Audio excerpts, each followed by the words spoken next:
Welcome to the Prophet Podcast, everything NFL and fantasy football related all year long, with your host, Calvin Wright.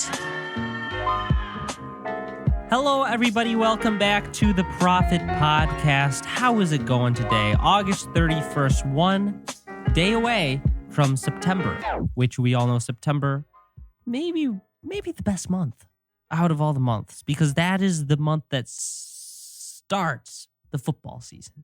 College football starts. NFL starts.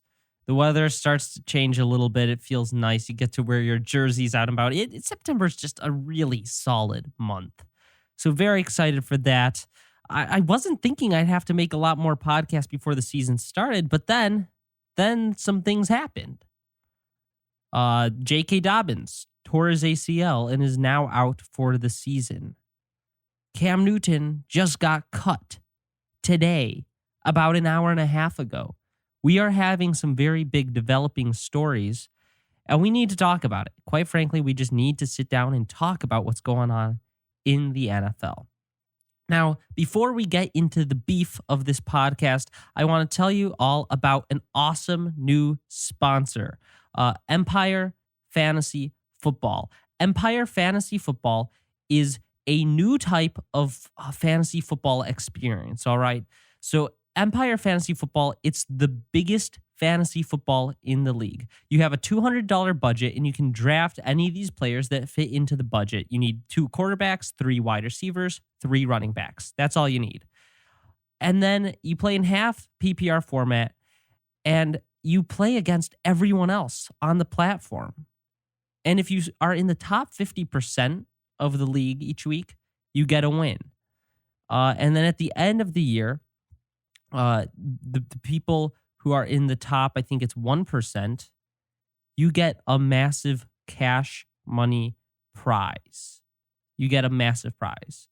So the prices of players, they varies weekly. You have to be strategy. There's a lot of strategy, but at the end of the season, the top 1% of the teams are the winners who get a cash prize based on how many play. So it's an awesome experience. I know a lot of the people who are involved in actually creating this product, and I definitely recommend checking it out and giving it a shot this year. It's an opportunity to test your fantasy football skills, to test them out against not just your friends, not just your coworkers, but everyone. And there's no sort of drafting, I lost on the player. No, you can pick their duplicates. It just has to fit in your budget. So it's a really awesome and unique experience. Empire Fantasy Football link is in bio. Check it out. Now, to get into the beef of this podcast, I think we first need to discuss the J.K. Dobbins injury. That he's a running back. We have a lot of running back injuries. They are always very fantasy relevant because this injury takes away what was considered by many a top 15 running back. And it now puts into question Gus Edwards. How do we value Gus Edwards? I'm going to be honest. I wasn't a big fan of J.K. Dobbins this year, mostly because Gus Edwards was still in the backfield, and he was also going to share his carries with Lamar Jackson. But so with J.K. Dobbins out, Gus Edwards seems to be the sole owner of this backfield, at least for now. The people behind him, very unproven Alex Collins. So as of right now, it's Gus Edwards' backfield. Other people come in, get some touches, but for the most part, it's Gus Edwards' backfield. I am higher on Gus Edwards' talent than most people. I've talked about it before. He didn't used to be a very good running back. He wasn't very good in the past. The past 2 years, especially last year, whenever I watch him, I go, is that Gus Edwards? He looks good. I mean, J.K. Dobbins was drafted to be their main running back, and Edwards was good enough to keep his job. I mean, last year, 5.2 yards per carry, 7th overall in the league. 5.57 yards per touch, 12th overall in the league. 9 breakaway runs, which was 7th in the league. But factor in the breakaway runs. Those are runs over 15 yards. He didn't have a massive workload, so his breakaway run rate was 6.25%, meaning 6.25% of the time, one of his runs went for more than 15 yards. That's the 7th highest rate in the league last year. Now, there are things he doesn't excel at. Evading tackles is not his cup of tea. He's not really shifty, doesn't juke, but he's an efficient runner, just going up the gut, who has shown last year that he can be a good running back. I mean, last year he faced most of the time he faced over 7 defenders in the box, which is the 4th highest amount of average defenders in the box. And he went against a stacked front on 33% of his runs, which is a top 10 in that rate. So not a great recipe, but on those runs against the stacked front, he averaged 5.75 yards per carry. He's a good running back. Now, there's something he doesn't really do, and that is catch the ball. He had 9 receptions last year. This is in part that there are other running backs who maybe do that better, but also a massive factor of this is Lamar Jackson doesn't target the running back very much. He just doesn't. It's not part of his game. If the pocket collapses, he needs to escape. Some quarterbacks, if they're a little less mobile, Phillip Rivers, for example, in the past, Drew Brees, dump it off to the running back. They scamper for 5-6 yards, and that's in a PPR league, 1.6 points. You just scored. Lamar Jackson, he's a better runner. He just takes off and picks up 20 yards. That's why Lamar Jackson is so amazing in fantasy football and in real life, part of it. But it really hurts the running backs because they don't get any sort of involvement in the passing game, which is crucial to be a RB1 in fantasy football. But given the goal line work, I think Gus Edwards will be a very solid RB2. If you're looking at him and Damien Harris, very comparable. I'd probably take Gus Edwards because he's attached to a better offense. They're going to move the ball more goal line opportunities. Gus Edwards, very good on the goal line. He'll probably have a very solid amount of touchdowns this year. I mean, he had 8 goal line carries last year. He averaged half a goal line carry a game, which was 14th in the NFL. But that was with J.K. Dobbins there. So take out J.K. Dobbins. He's going to be the main goal line running back. I'm very high on Gus Edwards talent-wise. I don't like him talent-wise as much as Dobbins. If this were the other way around and Gus Edwards was out for the season and it's J.K. Dobbins' role, I'd say J.K. Dobbins top 10 running back. Gus Edwards top 16. I'd put him in the 16 to 12 range, about right there. So those are my thoughts on Gus Edwards with J.K. Dobbins now out for the season. The next big piece of news that we've got to talk about, Cam Newton today was cut. Not just Mac Jones' named starter. No, he's cut. He's off the team. He's not a backup. He's a free agent now. I expect him to sign somewhere, but his time in New England is gone. It's done. He is no longer New England Patriots. Mac Jones, the future of the franchise. I'm assuming he will be starting week 1. There are going to be a lot of questions. Why did this happen?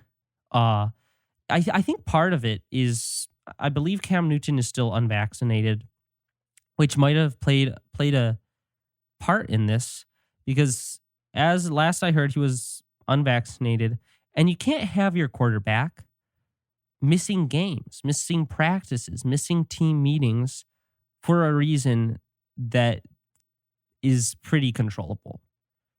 With injuries, they happen. They're unpredictable. Every player suffers with injuries. But with the COVID vaccine, your quarterback could potentially be missing valuable time on a team that this year they're pushing for the playoffs in their division for a reason that could be instantly solved. I'm not saying you should get it or shouldn't get the vaccine. I'm not trying to get into that conversation. I'm just saying I think that played a part in the decision for the Patriots to move on from Cam Newton. Another factor was that he was not very good last year. 6.85 accuracy rating, 31st in the league. That's 32 quarterbacks. You can deductive reasoning to see that wasn't very good. Under pressure, he was pretty bad. 48% completion percentage under pressure. His catchable pass rate was 73%, which was at the bottom of the league. He just wasn't very good last year. True passer rating, 77.29. It was really the rushing ability that has kept Newton relevant, especially in fantasy, but also last year for the team. But now with Damien Harris evolving in this offense and some better wide receivers, I think they want to get back to a more traditional offense like they had with Brady in the past. So this Cam Newton's departure, this is good in fantasy if you weren't trying to draft Cam Newton late for his rushing ability, because this actually helps Damien Harris a lot. Rookie quarterbacks, a lot of times, they like to cling on to the running backs, dumping off check downs to them, especially Mac Jones, who's not as mobile as, let's say, Kyler Murray or Justin Fields has been in the past. He might really hinge on the short passes to Damien Harris. Now, it also helps Damien Harris a lot because Cam Newton took a lot of rushing touchdowns. Last year, he had 12 rushing touchdowns. That was the most rushing touchdowns for a quarterback. That's double-digit rushing touchdowns. And a lot of them were like goal line carries that on any other team would go to the running back, especially a running back with the body of Damien Harris. So taking away Cam Newton's rushing ability, Damien Harris makes a push for being a top 15 running back now.